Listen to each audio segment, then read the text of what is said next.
오늘 여러분들과 함께 나누실 말씀의 제목은 예수 그리스도의 부활과 승천입니다. 우리는 지난 2주간 예수 그리스도에 관하여 이야기를 나누고 또 계속해서 나누고 있습니다. 기독론이라는 큰 카테고리 안에 완전한 신이시며 완전한 사람이신 예수 그리스도에 관하여, 그리고 예수 그리스도의 속죄를 주제로 살펴보았습니다. 이제 남은 것이 바로 부활과 승천입니다. 여러분, 혹시 기억에 남는 부활절 또는 부활절 에피소드가 있으십니까? 부활절 하면 딱 떠오르는 거. 부활절 하면 이건 해야지. 저도 가만히 되돌아보니까 교회 행사로 인해 분주했던 기억이 더 많이 남아있는 것 같아 조금 아쉬운 마음이 들기도 했습니다. 청년 때에는 부활절 칸타타와 또 바자회를 그렇게 많이 했었어요. 한 15년 전쯤이니까. 그리고 부사역자 때에는 부활절 찬양대회. 또 열심히 또 사회도 봐야 되고 또 뭐 또 만들어 드려야 되고 뭐. 그리고 좀 힘들었던 것 중에 하나가 부활절 연합 새벽 예배. 요즘에도 좀 하시는 것 같은데, 부활절 연합 새벽 예배 할 때 저희 교회에서 맡은 게 있으면 막 새벽 4시에 가서 막 준비해야 되고 막 그런 게 부활절이 정말 더 힘들었던. 그리고 새가족 초청 예배 등 부활의 기쁨보다는 뭐랄까요, 그 행사의 바쁨과 그런 부담으로 보냈던 적이 많았던 것 같습니다. 여러분들은 어떠십니까? 한명교회의 지난 부활절을 한번 생각해 보았습니다. 여러분 기억나십니까? 2026년의 부활절은 지난 4월 5일이었습니다. 꽃놀이라고 해야 되나요? 하나님께서 창조하신 자연을 통해서 부활을 기억했습니다. 맛있는 외식도 했죠.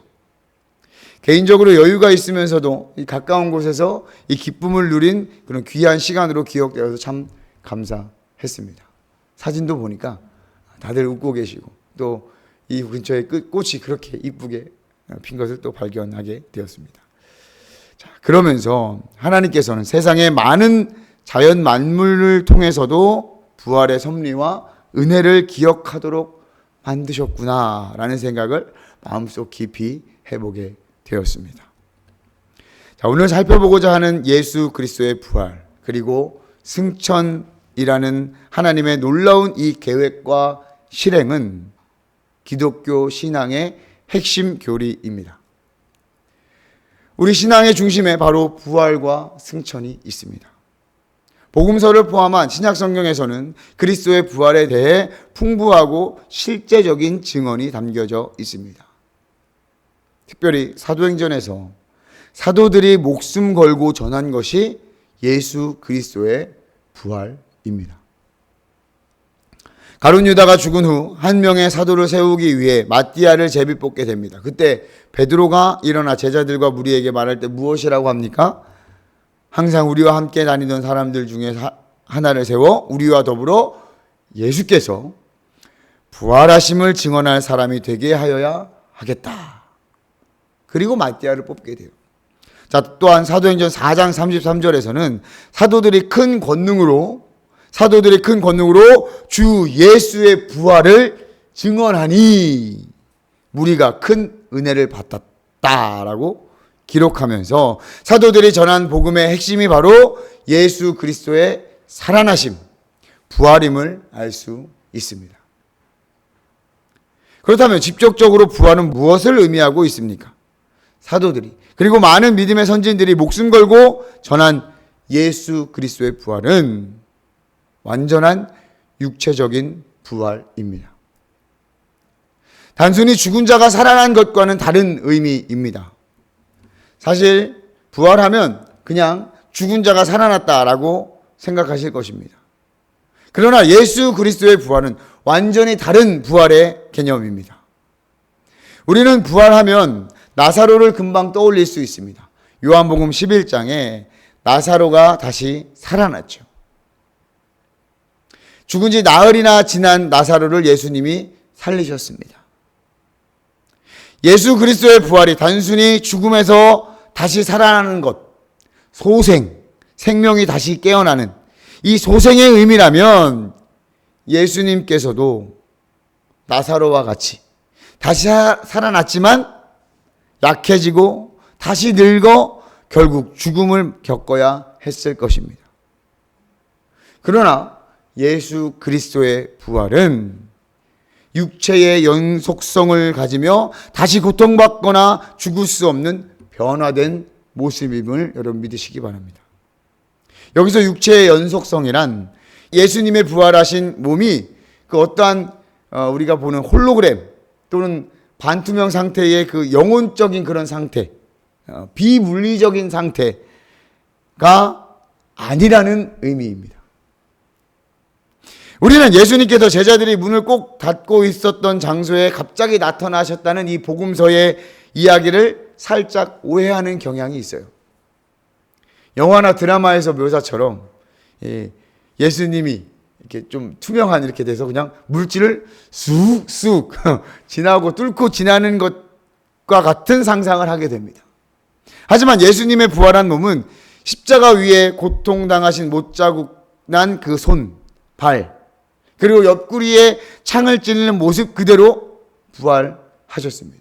그래서 만질 수도 있고요. 부활 이전의 상태와 연속성을 가지고 부활하신 것입니다. 이것은 무엇을 의미합니까? 부활하신 예수님이 바로 십자가에 못 박혀 죽으신 그분이 다시 부활하셨다. 바로 그 예수가 부활하셨다는 것을 의미하는 것입니다. 이건 굉장히 중요한 거예요. 그리고 예수님의 부활체는 상처로 인해 아프시거나 시간이 지나 다시 늙어 죽는 그런 상태가 아니었습니다. 물리적인 몸을 소유하셨지만 신령한 몸을 가지고 있는 거예요. 우리가 물론 다 이해할 수는 없지만 예수 그리스도께서 물리적 몸을 소유하신 것은 굉장히 중요한 이야기입니다. 어떠한 영의 상태, 잡히지 않는 그런 비물리적인 상태가 아니었다고 제가 말씀을 드렸습니다. 예수님께서는 실제로 부활하신 후에 40일 동안 하나님 나라를 가르치시며 제자들과 함께 먹으셨단 말이에요. 엠마오로 가는 두 제자와 먹었고요. 누가복음 24장에서는 물고기를 가져오라 라는 말씀을 하시며 제자들과 함께 음식도 먹으셨습니다. 그런데 여러분, 이것은 예수님께서 배고프셔서 육체의 에너지 공급원을 위해서 먹은 것이 아니라 예수님께서 우리와 진짜 같은 육체를 소유하셨다는 것을 보여주는 행위입니다. 예수님의 몸은 여전히 육신이었지만 다시 고통받거나 약하거나 아프거나 죽을 수 없는 변화된 몸, 하나님께서 새롭게 하신 물리적인 신령한 몸을 입으시고 부활하신 것입니다. 할렐루야. 그리고 예수님의 이 부활은 예수님 단독 행동이 아니셨습니다.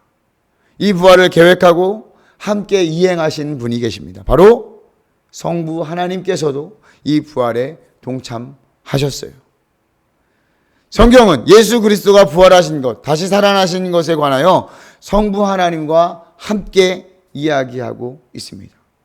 자, 사도행전 2장 24절에 하나님께서 그를 사망의 고통에서 풀어 살리셨으니 이는 그가 사망에 매여 있을 수 없었음이니라.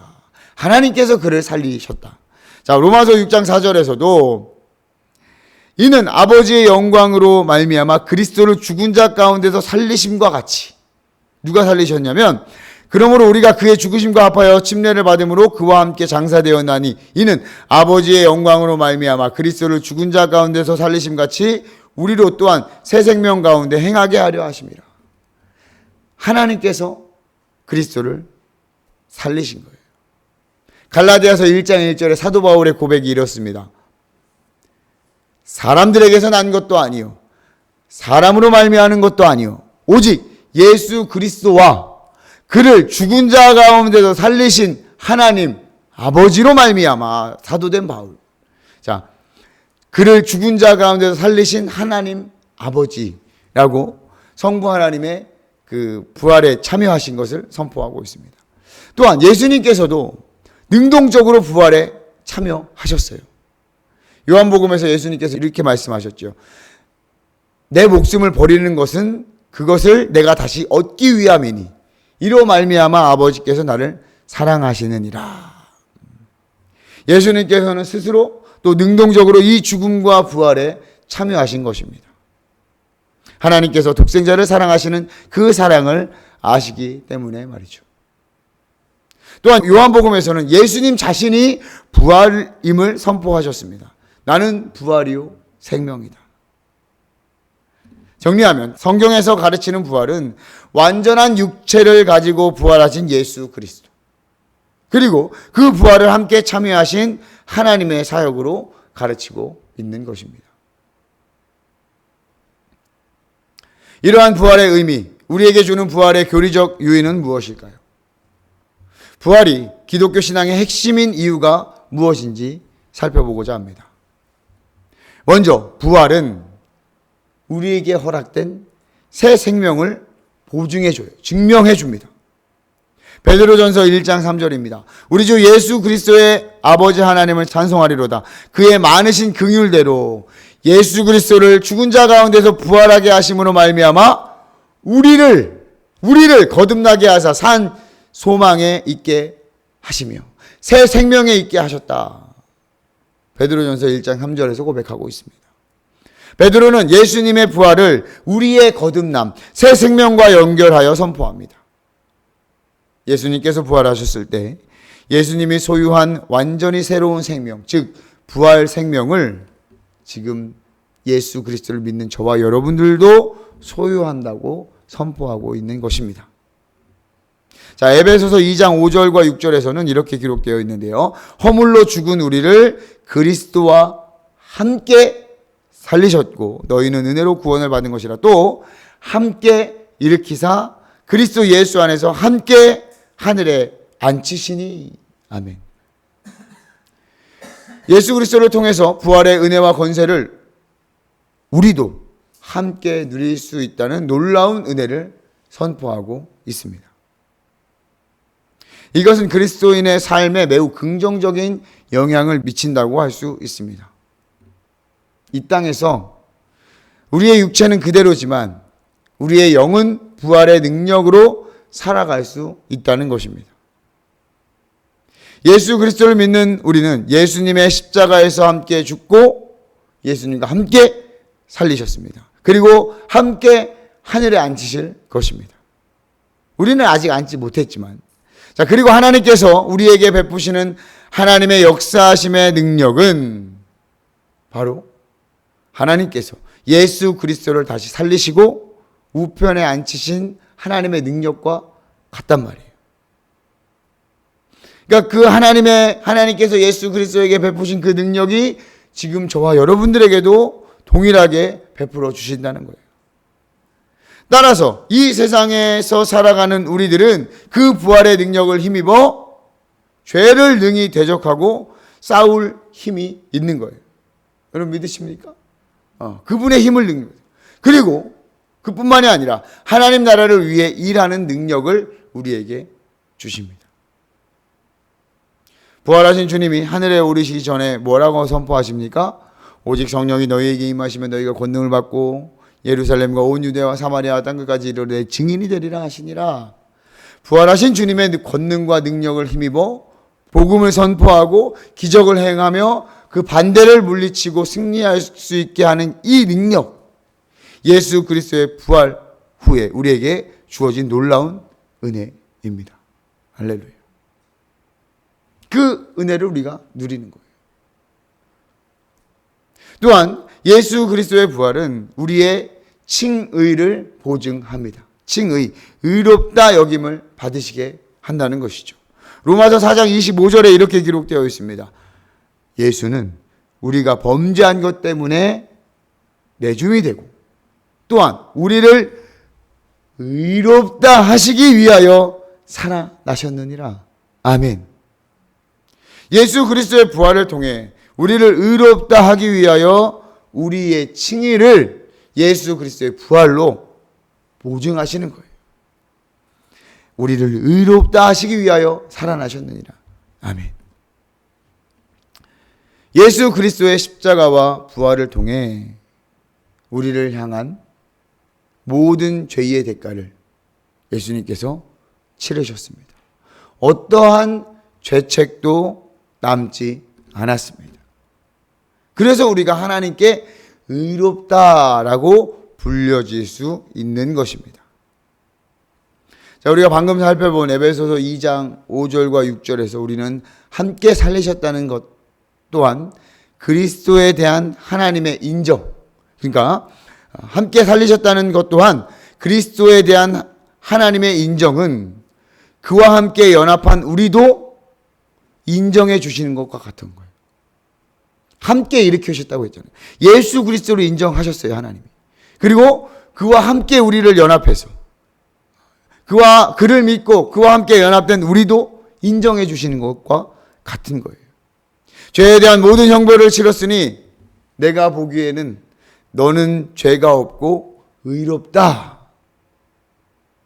라고 예수님께 선포한 이 선포를 하나님께서 우리에게도 향해 주셨다는 것이죠. 우리에게도 선포해 주셨다는 것입니다. 그것이 바로 칭의죠. 우리는 예수 그리스도로 말미암아 하나님께 의롭다 여김 받았습니다. 의롭다고 인정을 받았습니다. 고린도후서 4장 14절에 보니까 주 예수를 다시 살리신 이가 예수와 함께 우리도 다시 살리사 너희와 함께 그 앞에 서게 하실 줄을 아노라. 우리도 함께 살리셨어요. 그리고 우리를 함께 의롭다고 여겨 주신 거예요. 이게 얼마나 놀라운 하나님의 은혜입니까? 예수 그리스도의 부활은 우리의 칭의를 보증합니다. 또한 예수 그리스도의 부활은 우리 또한 몸의 부활의 몸을 받게 될 것을 보증하고 있습니다. 우리도 부활 때에는 이 썩어져갈 육체, 죄성을 지닌 육체가 아니라 예수님의 완전한 부활체, 예수님께서 가지셨던 그 부활체, 그 신령하고 완벽한 육체를 얻게 될 것입니다. 자, 예수님은 부활의 첫 열매라고 오늘 본문에서 이야기하고 있죠. 첫 열매가 무엇입니까, 여러분? 또 다른 열매가 맺혀질 것을 기대합니다. 그것을 또한 보증하는 거예요, 첫 열매가. 사도 바울은 고린도전서 15장을 통해 예수 그리스도와 우리의 부활을 농작물의 비유를 통해서 설명하면서 우리도 그리스도와 같이 될 것임을 선포하고 있습니다. 첫 열매 예수 그리스도와 같이 우리도 열매를 맺을 것이다. 우리도 주님과 같이 부활하여 신령한 몸을 입게 됩니다. 우리는 하늘에 속한 이의 형상을 입게 될 것입니다. 썩지 아니할 것으로 다시 살아나고 영광스러운 모습으로 다시 살아날 것입니다. 고린도전서 15장 49절의 이하의 내용입니다. 왜요? 예수 그리스도께서 그렇게 첫 열매로 부활하셨기 때문에. 할렐루야. 예수 그리스도의 부활은 우리의 몸도 부활할 것이라는 예수 그리스도의 그 부활과 같다는 것을 보증하게 됩니다. 예수 그리스도께서 부활하신 후에 그냥 부활하시고 끝나셨습니까? 아니죠. 나 부활했다라고 끝낸 것이 아닙니다. 예수님의 부활이 나사로의 살아남, 소생과 다른 또 다른 놀라운 것이 바로 여기에 있습니다. 그것은 바로 하늘에 오르심, 바로 승천입니다. 예수님께서는 부활하시고 다시 늙어 돌아가신 것이 아닙니다. 예수님께서는 부활하신 새 생명을 얻으신 그대로 하늘에 오르셨습니다. 여러분 믿으십니까? 예수님의 승천 역시 역사적인 사실입니다. 신령한 몸으로 하늘로 스르륵 사라진 것이 아니에요. 예수님은 물리적인 신체를 소유하셨다고 말씀을 드렸습니다. 예수님은 진정한 몸을 가지고 진짜 하늘에 오르셨습니다. 많은 사람들이 예수의 승천을 목격했습니다. 특정한 장소에서, 베단이라는 특정한 장소에서 특정한 장소, 하늘나라로 오르셨습니다. 누가복음 24장에 보면 예수님은 제자들과 함께 식사하시고 베다니로 가셨다고 그래요. 그리고 그들에게 축복하시며 하늘에 오르셨습니다. 누가복음 24장 50절 예수께서 그들을 데리고 베다니 앞까지 나가사 손을 들어 그들에게 축복하실 때에 그들을 떠나 하늘로 올려지셨다. 그때 어떻게 했습니까? 하늘에서 두 천사가 그를 맞이하고 구름이 가리어 그를 보지 못하게 했습니다. 구름은 어떤 자연현상에 어떤 떠있는 그런 구름이라기보다는 하나님의 그 영광이 임할 때 나는 그런 구름이 아니었을까 신학자들은 이야기하고 있습니다. 그리고 주님은 그 모습 그대로 다시 오심을 약속하셨습니다. 그렇게 승천하신 주님은 하나님 보좌 우편에 앉으셨습니다. 우편에 앉으셨다는 것은 단순히 하나님 오른쪽이 예수님 자리, 여기야, 예수님 자리는 여기야, 이것만 의미하는 것이 아닙니다. 오른쪽 왕자에 앉으셨다는 것 이상을 의미합니다. 통상적으로 이것은 권위와 능력, 다스림을 의미하는 표현이라고 그래요. 부활하셔서 승천하신 예수 그리스도께서는 하나님과 동일한 권능과 능력으로 온 천하 만물을 다스리신다는 것을 의미합니다. 또한 이 앉으셨다는 의미는 모든 일을 마치고 앉으신 것과 같은 거예요. 그리스도의 구원 사역을 모두 마치고 완성되었음을 의미하는 거예요. 다 했으니까 이제 앉으시는 거예요. 그럼 앉아만 계시느냐? 앉아만 계실까요? 아니에요. 때로는 일어나시기도 하셨어요. 우리를 위해서 중보하시고 하나님 나라는 물론 이 땅을 다스리시며 돌보시며 주님의 일을 하는 자들을 지켜보시고 도와주십니다. 때때로는 순교하는 자들을 맞이하시고 일어나 두 팔을 벌려 맞이하시기도 하시죠. 사도행전 7장 55절에 보니까 스데반이 성령 충만하여서 하늘을 보니까 하나님 우편에 서 계신 주님을 봤다고 기록을 하더라고요. 예수님께서는 그 모든 사역을 마치시고 하나님 우편에서 지금도 살아 계심을 여러분 믿으시기 바랍니다. 또 이 예수님의 승천은 우리의 거할 곳을 확증해 주는 사건이기도 합니다. 우리도 예수님과 함께 그곳에 하늘나라에 거하게 될 것입니다. 우리가 죽어서든 또 예수님이 오셔서 이 땅에서 우리가 부활을 먼저 경험하든 결국 우리는 주님이 되신 그곳에서 함께 거하게 될 것입니다. 하나님께서 아까 에베소서 말씀과 같이 그곳에 예수님과 함께 앉히실 거란 말이에요. 주님은 살아계실 때에도 여러 번 말씀하셨습니다. 예수님께서 우리가 거할 곳을 예비하러 가겠다. 우리가 거할 곳을 예비하러 가셔서 우리의 거처를 마련해 놓으신다는 것입니다. 흔히 말해서 예전에 뭐 그런 천국 비유들 많이 들었죠. 아파트가 있고 막 빌라가 있고 단칸방이 있고 뭐 그런 의미의 그런 준비가 아니라 우리의 거할 곳, 그곳에서 우리의 거처를 마련해 두시는 거죠. 우리의 결국은 하나님과 함께, 주님과 함께, 주님이 예비하신 그곳에서 영원히 살게 될 것입니다.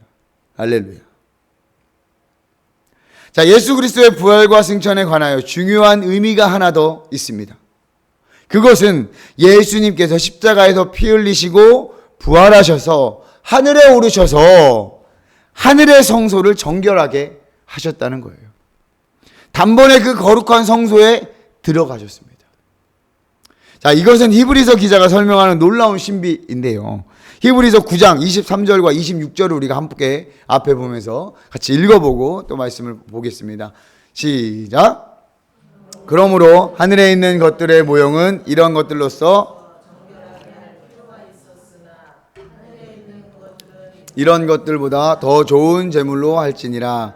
그리스도께서는 참 것의 그림자인 손으로 만든 성소에 들어가지 아니하시고 바로 그 하늘에 들어가사 이제 그 우리를 위하여 하나님 앞에 나타나시고 대제사장이 해마다 다른 것에 비로소 성소에 들어가는 것 같이 자주 자기를 드리려고 아니하실지니 그리하면 그가 세상을 창조한 때부터 자주 고난을 받았어야 할 것이로되 이제 자기를 단번에 제물로 드려 죄를 없이 하시려고 세상 끝에 나타나셨느니라. 아멘. 자, 23절을 한번 보세요. 23절 한번 다시 한번 보여주시길 바랍니다. 자, 그러므로 하늘에 있는 것들의 모형은 이런 것들로서 정결하게 할 필요가 있었으나, 이건 구약 시대의 그 모세의 성막을 말하는 겁니다. 하늘에 있는 그것들은 이런 것들보다 더 좋은 제물로 해야 된다라고 기록하고 있습니다. 자, 우리가 다 이해할 수는 없지만 분명한 것은 이 모세를 통해서 이 땅에 명하신 성막은 하늘에 있는 것들의 모형이라고 말하고 있어요. 자, 광야의 성막과 이러한 모형들은 동물의 피로써 정결하게 하는 그런 모든 의식들은 하늘에 있는 것을 이제 모형을 삼아서 이 땅에 보여주신 거예요. 이해가 되시죠? 자, 그리고 인간의 죄에 대한 정결함, 그리고 물건들의 정결함은 어떻게 합니까? 동물의 피가 대신해서 거룩하게 해줘요. 이 땅의 성막에서. 이것이 모형이고, 모델링이 된 거예요. 자, 그렇다면, 하늘에 있는 실제 성막은 어떻게 정결하게 할 것인가? 자, 하늘에 있는 것이 정결하지 않다는 의문이 좀 들지만, 여러분 생각해 보시면, 천사였던 마귀가 타락한 것, 그것을 통해 하늘의 성소도 정결하지 못한 어떠한 영향이 있지 않았을까라고 생각을 하는 것입니다. 그 하늘에 있는 진짜 참 성소를 정결하게 하기 위해서는 이 땅에 있는 이 모형들의 이런 걸로써 정결하게 할 수 없다라는 거죠. 더 좋은 제물로 해야 된다. 바로 흠없고 정결한 예수 그리스도의 피로 가능하다는 것입니다. 이것이 바로 히브리서 9장에서 이야기하는 내용인 거예요. 이 땅에 모형으로 준 것들이 소나 양의 피로 정결하게 하듯이 하늘의 실제 성막은 흠없고 정결한 또 죄 없는 예수 그리스도의 피로 정결해야 했기에 부활하신 예수님께서 그 하늘에 오르셔서 그 성소를 거룩하게 하신 것이죠. 그렇게 단번에 그 성소에 들어갈 수 있게 된 것입니다. 놀라운 하나님의 신비 아닙니까? 사랑하는 한명교회 성도 여러분, 그리고 이 땅에 크리스천이라는 이름으로 살아가는 모든 그리스도인들이요, 우리는 십자가에서 죽으셨지만 부활하시고 승천하시어 완전한 승리를 거두신 예수 그리스도와 함께 살아갑니다. 여러분 믿으십니까? 하나님께서는 우리를 예수 그리스도와 함께 일으키셨습니다. 그것은 우리도 예수 그리스도와 함께 승리했다는 의미입니다. 예수 그리스도의 부활과 승천은 우리의 승리를 보증해 줍니다. 우리는 이미 승리했습니다. 이기기 위해서 싸우는 것이 아니라 이미 승리한 싸움을 싸우고 있는 것입니다. 예수 그리스도께서 십자가에서 죽으심과 부활, 승천을 통해서 사탄, 원수들, 그리고 죄, 사망에서 승리하셨습니다. 완벽히 승리하셨습니다. 우리는 이제 더 이상 이러한 것들을 무서워하거나 두려워할 필요가 없어요. 왜요? 예수 그리스도가 승리하신 그 싸움을 우리는 이미 승리하신 싸움을 싸우는 것이기 때문입니다. 여러분 한번 생각해 보세요. 아무리 무서운 공포 영화나 스릴러 영화를 본다 하더라도 그 내용의 결과를 다 알고 보면 어떻습니까? 무섭습니까? 하나도 무서워요. 그래도 무서워요. 다 알고 나서 보면 저기서 누구 튀어나온다. 쟤 저렇게 어렵지만 쟤 지금 죽으려고 하지만 안 죽어. 쟤 안 죽어. 다시 해서 역전할 거야. 다 알고 보면 그냥 그래요. 희시해. 재미없어. 그래서 우리가 미리 줄거리 말하기 금지 뭐 이런 얘기도 하잖아요. 우리의 삶과 영적인 전투는 이미 답이 나와 있습니다, 여러분. 인간으로 오신 예수 그리스도께서 인간으로 온전하게 사셨고 십자가, 부활, 승천을 통해서 완전히 승리하시고 우리에게 답해 주셨어요. 우리는 그 답을 따라 살아갑니다. 그 승리 안에서 살아가는 거예요. 그렇기에 우리는 승리가 보장되어 있습니다. 여러분 확실히 믿으십시오. 내가 승리하지 못하면 어쩌지? 내가 승리할 수 있을까? 이런 생각은 이제 안 하셔도 됩니다. 나약한 소리 하지 마십시오. 이미 승리하셨습니다. 할렐루야. 그 보증이 무엇입니까? 예수 그리스도께서 다시 살아나셔서 없어지신 것이 아니라 하늘에 오르셔서 지금도 하나님 보좌 우편에 앉아 계십니다. 생생히 살아 계십니다. 할렐루야. 그러니 그 승리와 그 권능이 지금 나의 삶에, 나의 현장에 함께함을 믿으십시오. 부활의 권능과 능력이 저와 여러분들의 것입니다. 하나님이 우리에게도 동일하게 누릴 수 있도록 허락해 주셨습니다. 하나님께서 인정해 주셨습니다. 도장을 꽝 찍어 주셨습니다. 그 부활의 권능과 능력, 주님 만날 그날까지 늘 사용합시다. 적극적으로 사용합시다. 이 땅에서 사용하게 하시려고 저와 여러분들을 이 땅에 보내게 하신 것 아닐까요? 우리를 보내신 그곳에서 사용하시라고 우리를 이 땅에 그곳에 보내신 것은 아닐까요? 여러분 확신합시다. 승리하신 주님의 승리가 저와 여러분들의 승리입니다. 새롭게 시작하는 한 주, 부활하신 주님이 함께 하신다는 사실을 굳게 붙잡으셔서 부활의 능력, 또 승천의 소망을, 그 승리를 누리시는 저와 여러분들이 되시기를 주님의 이름으로 축복합니다. 할렐루야.